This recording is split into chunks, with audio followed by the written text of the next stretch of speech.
మనోహర్ని చంపేస్తానని Ramurthy warning ఇస్తూ అల్లుడు గారు ఎక్కడ అని కేకలు పెడుతూ ఉండటంతో నాన్న ఆయన ఇంట్లో లేరు నాన్న అని భాగ్య చెప్తుంది.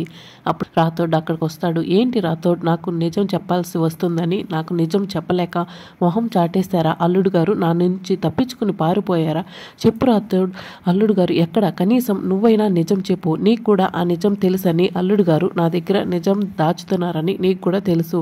ఆ నిజమేమిటో నువ్వన్నా చెప్పు రాథోడ్ అని రామూర్తి అడుగుతుంటే, రాథోడ్ ఏమిటి నువ్వేం మాట్లాడకపోతే మాకెలా తెలుస్తుంది అని భాగి అంటే, అవును చెప్పు రాథోడ్ అని పిల్లలు కూడా అడుగుతుంటారు. అయితే రాథోడ్ ఏమీ మాట్లాడకుండా మౌనంగా ఉంటాడు. అదేంటి రాథోడ్ ఎందుకు అలా మౌనంగా ఉన్నారు అని ఆరు గుప్తా గారితో అంటూ ఉంటే, మీ ఆయనకి తెలిసిన నిజాన్ని దాచడానికి అతగాడు మౌనం వహిస్తున్నాడు. ఇది స్వామి భక్తి అని గుప్తా గారు చెప్తారు. సరే రాథోడ్, నువ్వు కూడా నోరు ఇప్పవని నాకు అర్థమైపోయింది. సరే అల్లుడు గారు ఎక్కడ ఉన్నారో చెప్పు. నేను ఆయన కాళ్ళు పట్టుకునైనా ప్రతిమలాడి నిజం తెలుసుకుంటాను అని రామూర్తి అలా అరుస్తూ బాధపడుతూ అడుగుతుంటే రాథోడ్ కూడా ఏడుస్తూ ఉంటాడు. రాథోడ్, అన్నయ్య గారు అడుగుతున్నారు కదా, అమర్ ఎక్కడికి వెళ్ళాడో చెప్పు రాథోడ్, ఆయన చాలా బాధపడుతున్నాడు అని నిర్మలమ్మ అంటే, అవును అమర్ ఎక్కడికి వెళ్ళాడో చెప్పు రాథోడ్ చెప్పు అని సదాశివం కూడా అంటాడు. 30 ఏండ్లుగా కూతురు కోసం నేను ఎదురు చూస్తూనే ఉన్నాను రాథోడ్, ఇక నా వల్ల కాదు, చెప్పు రాథోడ్, నీకు దండం పెడతాను చెప్పు అని రామూర్తి ఏడుస్తూ అడుగుతుంటాడు. అప్పుడు రాథోడ్ ఏడుస్తూ, సార్ నేను మా సార్ దగ్గరికి మిమ్మల్ని తీసుకుని వెళ్తాను, రండి సార్ రండి అని చేయి పట్టుకుని రామూర్తిని తీసుకువెళ్తూ ఉంటే, నాన్న నాన్న అని బాగి ఏడుస్తూ ఉంటుంది. ఏంటండి ఇది, అమర్ నిజం దాచిపెట్టడం ఏంటి, అన్నయ్య గారు ఇంత బాధపడుతున్నారు అని అన్నయ్య గారిని చూస్తుంటే నాకు చాలా బాధేస్తుంది అని నిర్మలమ్మ అంటే, నిర్మల అమర్ ఏదైనా నిజం దాచిపెట్టాడంటే దాని వెనుక చాలా బలమైన కారణం ఉంటుంది అని సదాశివం అంటాడు. ఇంత ఆవేశంగా ఈ రామూర్తి వెళ్తున్నాడంటే అమర్ చేత ఖచ్చితంగా నిజం చెప్పించుకుంటాడు. అలాగైతే ఎలా, ఏం చేయాలి అని మనోహరి టెన్షన్ పడుతూ ఉంటుంది. అయినా ఏం దాస్తున్నాడు అదేంటో నేను కూడా తెలుసుకోవాలి అని బాగి కూడా వెనకాలే బయలుదేరి వెళ్తూ ఉంటుంది. ఇప్పుడు ఏమి జరిగిందని అతగాడు ఇంతగా ఆవేశపడుతున్నాడు అని గుప్తా గారు అనుకుంటూ ఉంటే అప్పుడే ఆరు అక్కడికి వచ్చి, మీరు నా దగ్గర ఏదో దాస్తున్నారు, చెప్పండి గుప్తా గారు చెప్పండి అని నిలదీస్తూ ఉంటుంది.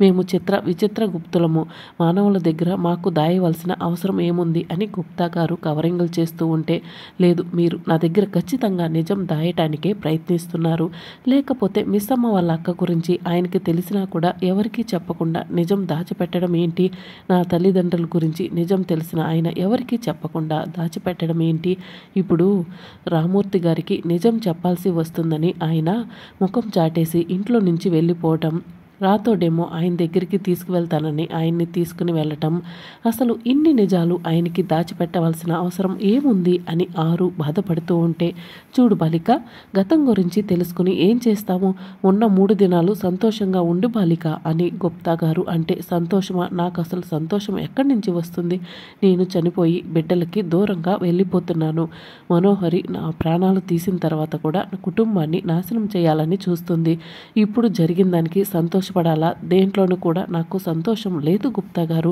ప్లీజ్ నన్ను కూడా ఆయన దగ్గరికి తీసుకువెళ్ళండి, నీకు దండం పెడతాను అని ఆరు వేడుకుంటూ ఉంటే, నువ్వు తెలుసుకునే దాంట్లో కూడా నీకు సంతోషము లేదు బాలిక, కాబట్టి తెలుసుకోకపోవడమే మంచిది, ఒక సోదరునిగా చెప్తున్నాను అని గుప్తా గారు అంటారు. లేదు గుప్తా గారు, నేను ఖచ్చితంగా నిజం తెలుసుకొని తీరాల్సిందే, మీ కాళ్ళు పట్టుకుంటాను అని ఆరు గుప్తా గారు కాళ్ళు పట్టుకుని మరీ వేడుకుంటూ ఉంటుంది. నేను ఖచ్చితంగా ఆ నిజం తెలుసుకోవాల్సిందే, ప్లీజ్ నన్ను తీసుకుని వెళ్ళండి గుప్తా గారు, నేను ఇప్పటి వరకు చాలా పరిగెత్తాను, ఇక నేను అలసిపోయాను, పరిగెత్తి సమయం కూడా లేదు, మించిపోతుంది, నన్ను తీసుకు వెళ్ళండి గుప్తా గారు అని దండం పెడుతూ ఉంటుంది. సరే బాలిక, ఇది నువ్వు కోరి తెచ్చుకుంటున్న కష్టము, ఒక్కసారి నీకు నిజం తెలిసినచో దాన్ని దాటుకుని నువ్వు ఏమీ కూడా చెయ్యలేవు, దానిని ఎప్పటికీ మర్చిపోలేవు, బాధపడుతూనే ఉంటావు, కాబట్టి నువ్వు అడుగుతున్నావు కాబట్టి తీసుకుని వెళ్తాను అని గుప్తా గారు అంటారు. అలా గుప్తా గారు ఆరుని తీసుకుని అమర్ ఉన్న దగ్గరికి వస్తూ ఉంటే రాథోడ్ రామూర్తిని కారులో తీసుకుని వెళ్తూ ఉంటాడు. రాథోడ్ వాళ్ళ కార్ని ఫాలో అవుతూ బాగి వెనకాల ఆటోలో వస్తూ ఉంటుంది. అన్న త్వరగా వెళ్ళనన్న, మళ్ళీ ఆ కార్ని ఫాలో అవటం తప్పవుతుంది ఉంటుంది. త్వరగా వెళ్ళండి అన్నా అని బాగి తొందరపడుతూ ఉంటుంది. అయితే కాసేపటికి ఆటో కాస్త ఆగిపోతుంది. ఏమైందన్నా అని బాగి అంటుంది. ఏమో మేడం చూడాలి అని చెప్పడంతో బాగి అక్కడి నుంచి కారు వెనకాల పరుగులు పెడుతూ ఉంటుంది. రాథోడ్ రామూర్తిని అమ్మఒడి ఆశ్రమానికి తీసుకొచ్చి లోపలికి రండి సార్ అని పిలుస్తూ ఉంటే, ఇక్కడికి తీసుకొచ్చావు ఏంటి రాథోడ్? నాకు నిజం తెలిసే వరకు నేను ఎక్కడికి కూడా రాను. నేను అల్లుడు గారితో మాట్లాడి తీరాలి. నేను లోపలికి రాను రాథోడ్ అని రామూర్తి చాలా గట్టిగా అరుస్తూ ఉంటాడు. 30 ఏండ్ల క్రితం ఇక్కడ మొదలైన కథని ఇక్కడే ముగిద్దామని మా సార్ మిమ్మల్ని ఇక్కడికి తీసుకురమ్మని చెప్పాడు. రండి సార్ రండి అని రాథోడ్ కూడా గట్టిగా అరుస్తూ చెప్పడంతో రామూర్తి ఒక్కసారి షాకింగ్గా వింటూ ఉంటాడు. బాగి కొంత దూరం పరిగెత్తుకుని వచ్చిన తర్వాత కారు కనపడకపోవడంతో, అంటే ఇదే ఏరియాలో కారు ఎక్కడో ఆగి ఉంటుంది, ఎక్కడ ఆగి ఉంటుంది అని చుట్టూ వెతుక్కుంటూ ఉంటుంది. రామూర్తి అమర్ కార్ దగ్గర నిలబడి ఉంటే, బాబుగారు మీరు నా దగ్గర నిజం దాచారా? అందరూ చెప్పినా కూడా నేను అస్సలు నమ్మను. మీ నోటితో మీరు చెప్పండి, కూతురు గురించి మీకు నిజం తెలిసినా మీరు దాచారా? చెప్పండి బాబుగారు అని అడగడంతో అవునని అమర్ తల ఊపడంతో రామూర్తి షాకింగ్గా వింటూ చూస్తూ ఉంటాడు.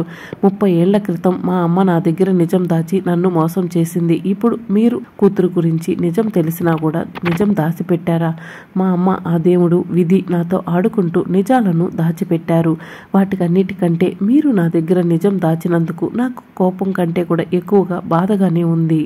ఎందుకంటే నేను మిమ్మల్ని మా అమ్మ కంటే ఎక్కువగా నమ్మాను బాబు, నమ్మాను అని రామూర్తి ఆవేదన పడుతూ ఉంటాడు.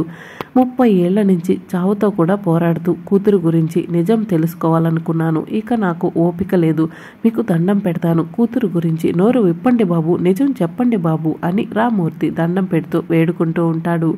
మీ మౌనం వెనుక ఒక కారణం ఉండి ఉంటుందని నాకు తెలుసు. కానీ ఈ కన్నీళ్లు మీకు కనిపించటం లేదా? కన్నీళ్ల వెనకున్న బాధ మీకు కనిపించటం లేదా బాబుగారు? ఈరోజు మీరు నోరు విప్పాల్సిందే, నాకు నిజం తెలియాల్సిందే బాబుగారు.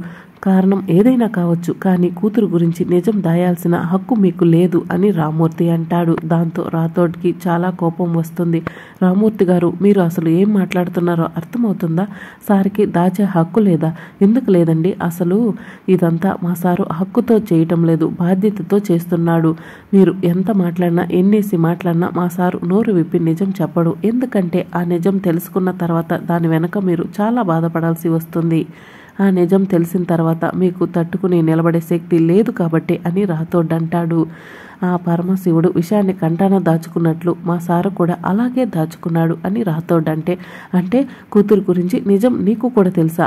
అయితే నువ్వైనా చెప్పు రాథోడ్, చెప్పు అని రామూర్తి అంటే, ఆ నిజాన్ని వినే ధైర్యం మీకు ఉందేమో, చెప్పే ధైర్యం నాకు లేదు. ఆ ధైర్యమే ఉంటే ఎప్పుడో చెప్పేసేవాణ్ణి అని రాథోడ్ చెప్తాడు. ఇది మా సార్కి వచ్చిన కష్టం. ఎప్పటికైనా మా సారు నోటి నుండే ఆ నిజాన్ని వినాలి. ఎప్పటికైనా మా సారే ఆ నిజం చెప్పాలి అని రాథోడ్ చెప్పడంతో అటువైపుకు తిరిగి ఉన్న అమర్ దగ్గరికి వచ్చి రామూర్తి తన వైపుకు తిప్పుకుంటాడు. అమర్ ఏడుస్తూ ఉంటాడు. దాంతో రామూర్తి చాలా తల్లడిల్లిపోతూ, ఏంటి మీ కళ్ళల్లో కన్నీళ్ళ? అయినా కూడా సరే, మీకు దండం పెడతాను, చెప్పండి బాబు, కూతురు గురించి నిజం చెప్పండి. నిజం చెప్పకపోతే నేను చచ్చినంత ఒట్టే అని అమర్ చేతిని తీసుకుని రామూర్తి తలపై పెట్టుకుంటాడు. అయినా కూడా అమర్ నోరు విప్పకుండా చేయిని తీసేసుకుంటూ ఉంటే రామూర్తి మళ్ళీ ఏడుస్తూ, దయచేసి నిజం చెప్పండి బాబు అని చేతులు పట్టుకుని రామూర్తి బతిమలాడుతూ ఉంటే అప్పుడే ఆరు గుప్తా గారు అక్కడికి వస్తారు. చూడు బాలిక, అక్కడ చెప్పిన నిజం నువ్వు విన్న తర్వాత తట్టుకుని నిలబడగలిగే శక్తి నీకు రావాలని నేను కోరుకుంటున్నాను.